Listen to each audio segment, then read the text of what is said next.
All right, we'll start with opening comments from Coach, then open up for questions. I think this is the 9th game of conference play, so we're almost at that midway point.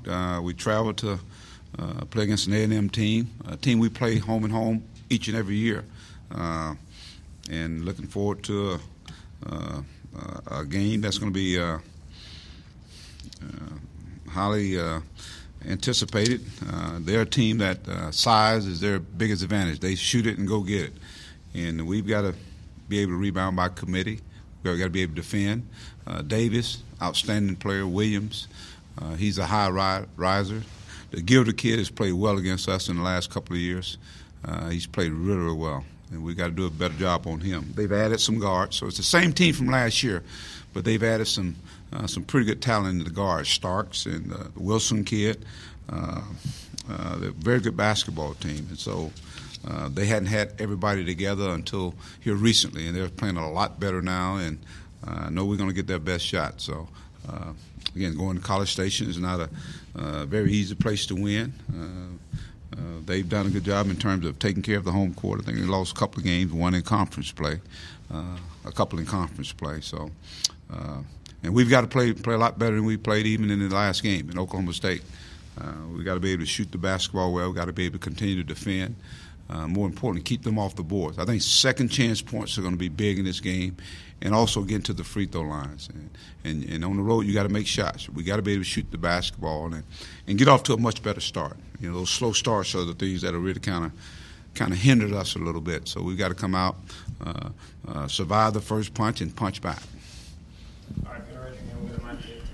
Yeah, Mike, A&M had a great non-conference. They were ranked number 5, 11-1. Had some big wins like over West Virginia and Southern Cal. But now I think they're 2-7 their last 9. What do you make of what's happened to them? And are they just kind of a hard team to figure out? Well, they had a lot of guys in and out. You got to remember they had a lot of guys in and out, and whether it be guys hurt or guys be suspended, and now it just seems like they're starting to get all those pieces together. So I expect a team that's going to be playing better than they have been early in the year.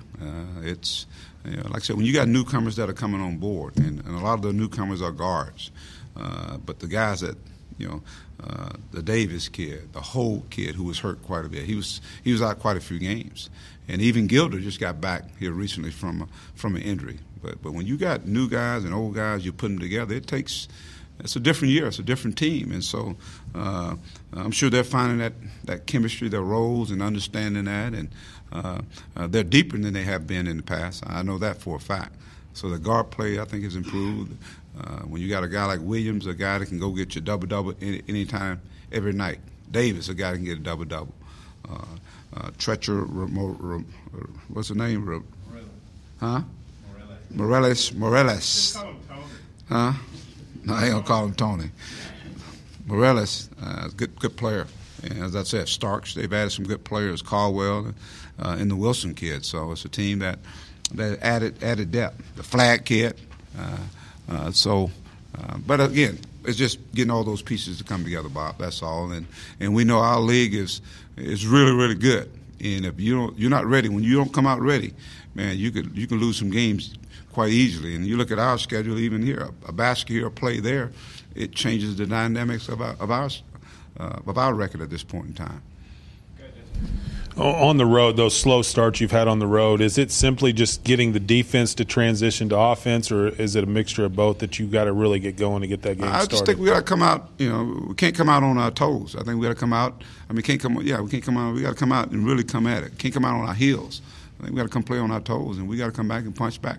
You got to be able to score. We've had opportunities, whether we get to the free throw line or get some easy buckets. I think we got to establish an inside, maybe starting inside and then coming out. But you got to shoot the basketball. You got to put it in the hole, and your defense is really it's got to be the key. I think that's got to be the key throughout the game. And so say we know the game is 40 minutes, and obviously that half you want to win. You want to win that second half. But we've got to come out and really come out much more aggressive, I think. When you look back on Dustin's game, he had the rebounds, he had 9 points. He was also, I think, the main defender on the first shot right at the end. Was that maybe his best game? I think, when we talk about this year, without a doubt. I thought he was active in all phases of the game. whether he's passing the ball. I think he even had some nice assists in the game, some singles that led to assists. Played 25 minutes, but it was efficient basketball, and we expect that out of him.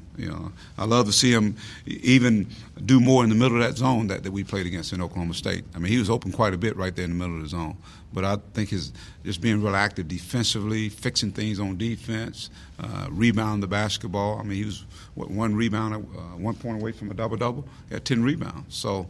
I'll say this year I think is one of his better performances. That's coming off a guy that, like I say, he didn't play an Ole Miss game. And so there's back-to-back games, and that's, as a coach, you want consistency from guys. What are they going to bring in and night out? When you have a technical call on a player, do you check with the conference office, check with Jalen, like what happened, what led to that, and can you speak to, what happened? I don't even want to talk about it. I do my investigation. That's what we're doing right now. Hey, Mike, you started Adriel, but I think he only played 3 minutes, and he didn't play much the game before, but you've been starting him. Is he just not giving you what you're looking for, or maybe just other guys are doing better? What's kind of going on with Adriel? We got some guys that are in that position that, each night, some guys bring something different. Adriel brings, I think, a level of toughness. I think, in that particular game they went zone, so they kind of left him open. But he's got to find his niche in terms of trying to help other people get open. But I thought Cook came in and gave us some great minutes. Dustin Thomas came in and played great minutes, and that's why you got a bench. Starting to me is it's not like you guys. You think starting is a big thing, but it's the playing time. That's what you want. You want the playing time.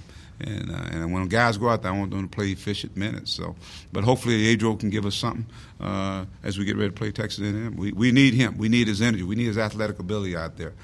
Defensively, he's really good up on the front of the press, rebound the basketball, finishing at the basket. So we got to get him really ready as we go down this stretch here. We got 10 games left, and it's going to be important to get guys that can come out and really help our basketball team, get them ready to play and play some quality minutes. I guess Gafford had played so well and then struggled a game or two. How much did that tip in, do you think, help him kind of hit his stride again for next game? I'm hoping it's big for him, because he sat there and all of a sudden now you're in when it's really significant. It's a big moment. And I thought he came in and captured that moment, and I know he had a big smile on his face after the game. So hopefully that'll get him more ready as we go down this stretch here. Right now guys are doubling him, and so he's got to be a guy that's a willing passer. A lot of times he's trying to fight through it and whether it's scoring, but holding on to it a little longer. But go ahead and move the basketball. But we got to establish him. We got to establish him, whether it be on screen and rolls, whether it be running the floor in our half-court sets. We got to give him the ball, and he's got to be a willing passer. He's a very good passer. But hopefully that'll be something that can get him going, Nate. Sometimes you have a certain moment, something happens, a trigger goes off, and maybe that'll be one.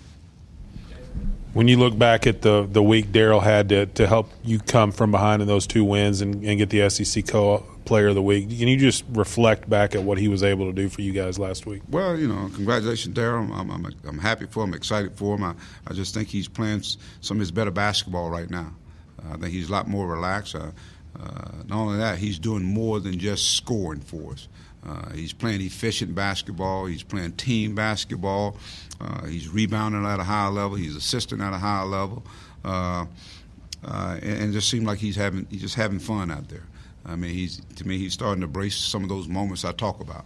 Sometimes guys can shy away from it, but we know he's an impact player. He's a starter on our basketball team, but I'm glad to see him continue to play, and I think he can still play even better than the way he's playing right now. It's big for our team. Coach, how much have you seen Trey Thompson's offensive rebounding ability improve this season? Trey always has had that knack, getting some playing time, being in the game at some of those pivotal moments, and we're seeing him use, the size he has. I mean, he's one of those guys. He creates space, and he's got a great feel for the game. I mean, he can go get the ball, and one of the things I've been getting on about, he touches a lot of offensive rebounds with one hand. Just go get it with 2 hands, and so those possessions are very, very important. And when he gets them, whether he scores or kick it out, those are important plays. That extra possession, and it may come down to that one possession that he gets for our basketball team. But Trey is really playing well. You just can see his basketball IQ, and he's leading out there on the floor. He's really talking to these guys, getting them in the right positions, and just making plays. Mike, you look at A&M, I think they're like a minus 3.4 on turnover margin. Obviously, forcing turnovers, that's one of the things you guys like to do.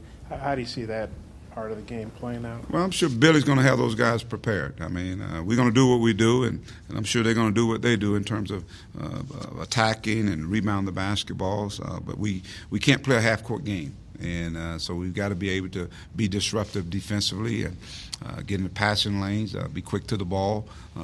More importantly, keep them off the glass, limit them to one shot, and make sure it's a contested shot. So it's going to be a tough ball game. It's a great challenge, but it's a great opportunity for us to go and play against a team that, as you alluded to, they were in the top 10 early in the year.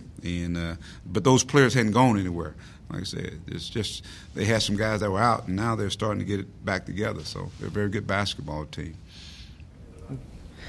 Hey, Coach, with the SEC winning the challenge against the Big 12, how does it feel to kind of be like a part of that with the increase of the value of the SEC and everything just going up right now for the SEC? I mean, that's kudos to all the coaches and the commissioner and everyone involved with basketball in the SEC. I think it was a concerted effort by everyone, to participate in it. And knowing each year, I think it got better. The first couple of years it probably wasn't to our liking, but last year it was split even, and then this year we took it another step. So it's going to be year to year, but that says a lot about the commitment and what guys are doing with their team. We've got some great coaches in our league, and that gave us an opportunity to stick our chests out as we play against another conference. And you'll see some of those matchups again once the season's over with. Hey, Mike, you guys obviously had a great road win a week ago. How does that help you guys for this next road game in terms of having maybe a little added confidence and feeling good about things? Well, you build on it, Bob. You build on it from the standpoint, a confidence standpoint. What did you do to earn that? It wasn't given to us; it was earned in a double overtime.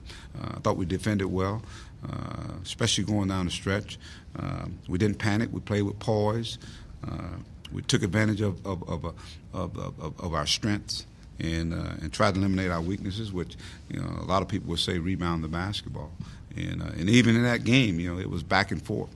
It was a game that went back and forth. And I just thought our experience of being poised, more importantly, was real, real big. And that's what you got to have on the road. You got to have poise, and you got to be able to make shots. The first half in that game, Barford kept us in it. The next half, here come Macon, playing awful well. But we got to get some other guys to do some other things for us too. It can't just be those two guys. We got to get Daniel going. We got to continue to get the performance like Dustin Thomas just gave us. C.J. Jones, he's a very, very capable guy of really coming in and scoring for us. But the thing I like about it is that the defensive mindset that we're having right now. We're really, really excited about stopping people. Anything else? All right, thank you. All right.